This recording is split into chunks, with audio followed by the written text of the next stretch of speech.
Starmer is fighting for his freedom. His career is dead. The only question left is whether Britain's Prime Minister ends up in the history books, or in a prison cell for the rest of his life. Explosive new evidence from the full unredacted Jeffrey Epstein files has him staring down multiple child rape charges that could lock him away for the rest of his life. The man already notorious as a paedophile protector is now being thrown under the bus by his own establishment. And it's happening fast. His close friend and ally Peter Mandelson is already heading to the dock. But they won't stop there. A tsunami of household names, top politicians in Britain, America and beyond, including sitting US senators and Congress members, are panicking as the walls close in. The elites are in full meltdown, and the dominoes are falling tonight. Before we dive in, subscribe to the channel if you haven't already, and join the People's Voice Locals community to join our incredible community, support the channel, and gain access to exclusive and uncensored content. There's more than enough evidence to put Sir Keir Starmer in prison for the rest of his life. This isn't speculation. This is a clear documented pattern of protecting predators and promoting paedophilia while British children were systematically destroyed. But here's what many people fail to understand. This was not a catastrophic failure. This was the machine working exactly as intended. While Starmer was Director of Public Prosecutions, Muslim grooming gangs were raping and trafficking girls across more than 150 districts in Britain. The scale was horrifying. Over 250,000 British girls abused with the full knowledge and complicity of police social services and Starmer's Crown Prosecution Service. Starmer knew what was happening. The reports were on his desk. The intelligence was there. So, what did he do? He sent out 13,000 warning letters to these psychopaths and paedophiles. Warning letters. That's it. No charges, no trials, no public executions. Just polite notes, asking monsters to please stop our children. We're definitely not angry enough. Girls as young as 5 and 6 were tied up and passed around. Babies were abused in front of their mothers. Cigarettes burned into their skin, then murdered. Young girls were set on fire. They were taken to red rooms, where they were tortured, sometimes murdered on live stream. Here is Rupert Lowe, British MP. He put a cigarette out on the baby's face. Another. It started when I was 13. I was raped by probably about 600 or 700 different men over 3 years. Another. They would toot the horn of the car, and then a child would be taken to the front door by a staff member of the children's home. Another. I was bleeding from both my vagina and my back passage and was so swollen I could not sit down. I told hospital staff my drink had been spiked and I did not know what had happened because I was too afraid to tell the truth. They did not ask any questions. They gave me tablets and discharged me. I was 15 years old. Another. Things would escalate around Eid and holidays. Parties got bigger, got worse, got more violent. More people involved, more girls involved. The parties were just bigger. Another. The main clash that I kind of had with the religion side of it was I grew up as a Christian. I would wear my cross because it was something really special to me. It was just used as a way to break me down. They said, "Where is your God now? Has your God forsaken you?" Another. It was all of the white girls in every home that I went to. I remember a man opening the back of a van and I saw 15, 20 girls locked in dog cages. One girl was by a dog while men placed bets. They forced abortions with knitting needles. They rammed glass bottles, keys and baseball bats the girls. They gang them in party houses by the dozen. They flogged them, hung them upside down, strangled them, on them. Some were branded with an M for Mohammed. Others were murdered and fed to pigs. And Keir Starmer's response? Politely worded letters. This wasn't one rogue town. This was industrial-scale pedo horror enabled by the British state. One victim named Chloe disclosed to social services that she was being gang at the age of 13. Social services didn't intervene to help the child. They simply gave her some Meanwhile, Starmer's government throws citizens in jail for social media posts and mean tweets. Police are actively arresting native Britons for complaining after they are stabbed by immigrants while being left to bleed out on the streets. There's a clear pattern here. Protect paedophiles, promote paedophiles, fraternise with paedophiles. Warning, the evidence is stomach-churning. Keir Starmer first rose through the system during the Jimmy Savile scandal. As a key figure on the Sentencing Council, he attended 21 meetings where they shaped guidelines for dealing with sex offenders. The result? Starmer decided not every paedophile needs to go to prison. Before there was this guy, there was this guy, and he was knighted by the British royal family. His name was Jimmy Savile, and he was a television star on the BBC. And he was really close with Prince Charles, the current King of England. I mean, really close. Look at how young Prince Charles was when their relationship started. Jimmy Savile, Britain's most prolific monster, walked free and continued his crimes, including the rape of hundreds of kids, many of whom were supplied to other elite paedophiles. But after Savile died, we would learn that he was accused of over 500 sexual assaults. In one hospital alone, the hospital that he helped fund, he was accused of over 60 assaults. And his victims ranged from 5-year-old children to 75-year-old women. Boys, girls, children, adults, it didn't matter. He was a pure predator. And although Savile was doing this well at the BBC, he seemed to be protected by the culture of the company. This wasn't incompetence, this was policy. The same globalist establishment that appointed Starmer to Director of Public Prosecutions, where he protected the predators, later installed him as Prime Minister, where he continued protecting the same networks. The pattern is unmistakable. Starmer didn't rise despite this record. He rose because of it. Britain wasn't broken by accident. It was broken by design.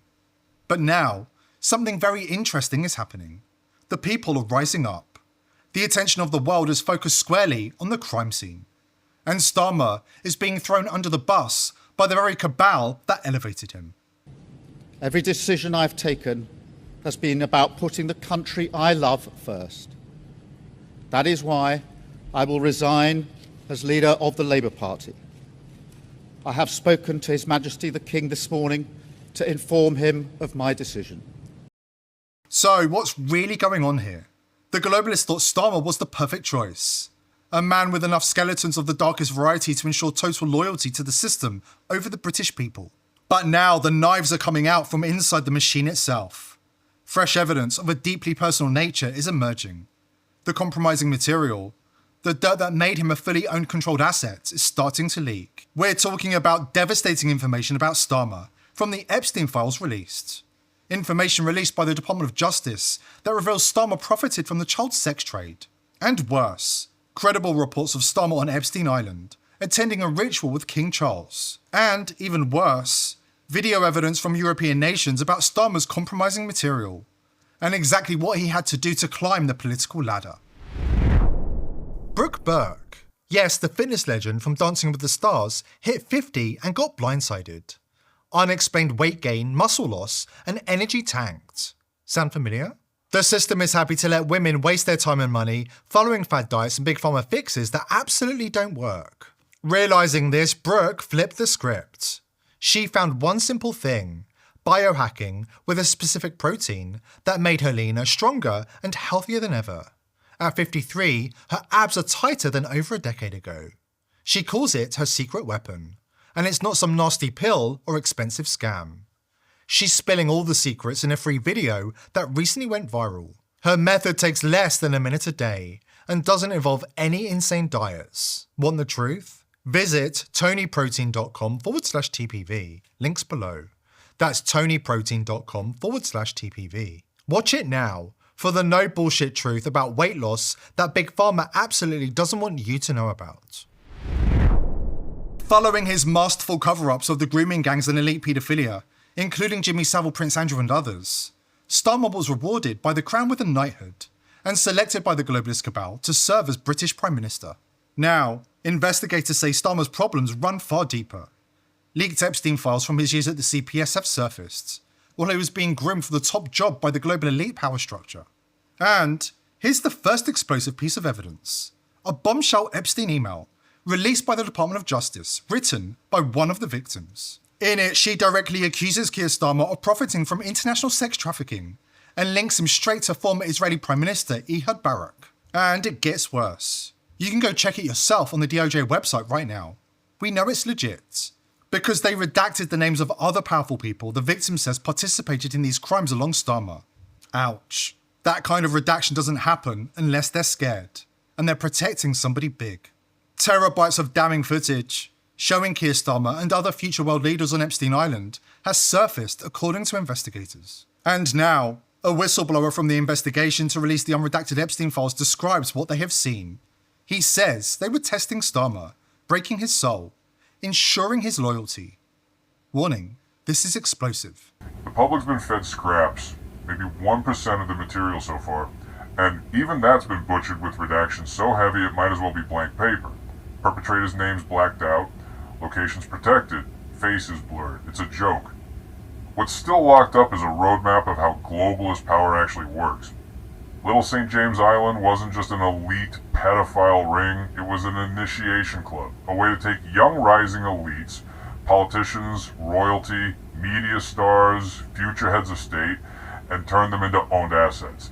They were flown to a private island run by a billionaire fixer. They were told they were special, chosen, part of a future-shaping elite. Then, they were put through hell. The goal wasn't pleasure, it was compromise.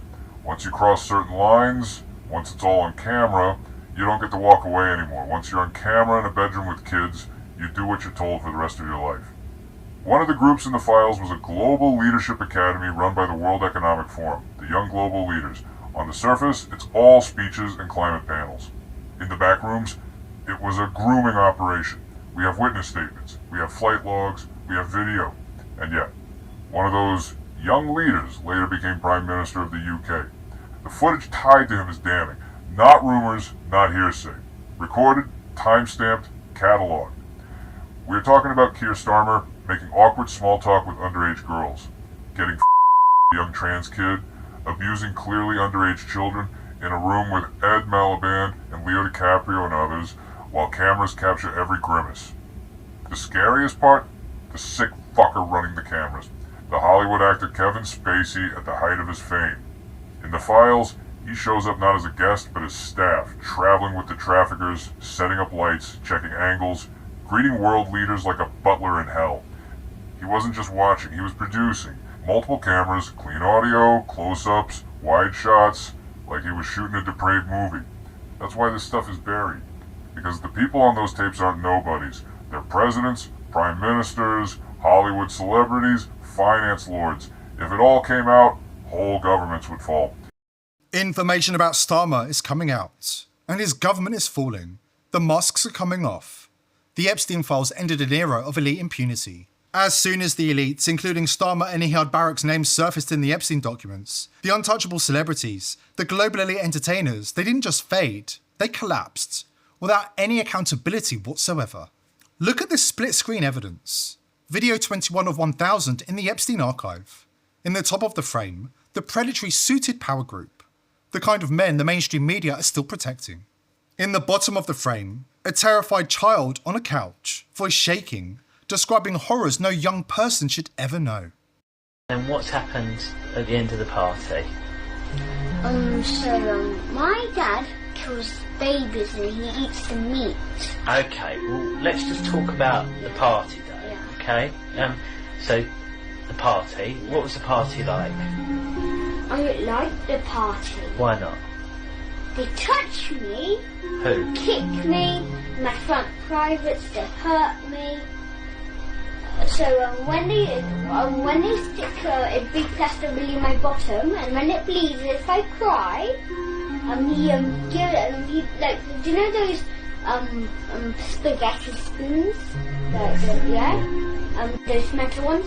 If I cry, he hits me on the head with it. Okay. But if I cry more, he hits me again. But if I cry more, the nurse teacher, I'm smart, and she injects me, and I sleep an injection on my neck, and then I fell asleep. Former UN official Carleen Georgescu took a different path. Then Keir Starmer, Justin Trudeau, Emmanuel Macron, and the rest of the compromised globalist cabal. Georgescu publicly accused global elites of protecting and practicing paedophilia, warning that many world leaders are not chosen for their integrity, but for how easily they can be controlled. And what happened to him? He won Romania's presidential election, and they took it away. That tells you everything you need to know about how the system really works. This is why the elite are desperate to censor the masses and ban free speech platforms like X. They're terrified of the truth coming out, because the public will rise up and tear them from their ivory towers. One of the global elite's most powerful weapons is the VPN on your laptop or your phone right now. Industry leader Proton VPN is funded and controlled by the World Economic Forum, and Israel has bought up the rest of the most popular VPNs on the planet, including ExpressVPN, CyberGhost, and private internet access. Their leadership, packed with Israeli military intelligence veterans, the very people who built Israel's most powerful surveillance tools. We're talking about veterans of Unit 8200, Israel's NSA on steroids. We're also talking about the Dovdadin Unit, Israel's elite undercover death squad. Because we care about our viewers and this movement, we're revealing the first trustless VPN, VP.net, built so that even if it wanted to spy on you, it couldn't. Even if the feds come knocking, they'll walk away empty-handed. It's 100% American-owned, no Mossad backdoors, and no feds rifling through your DMs.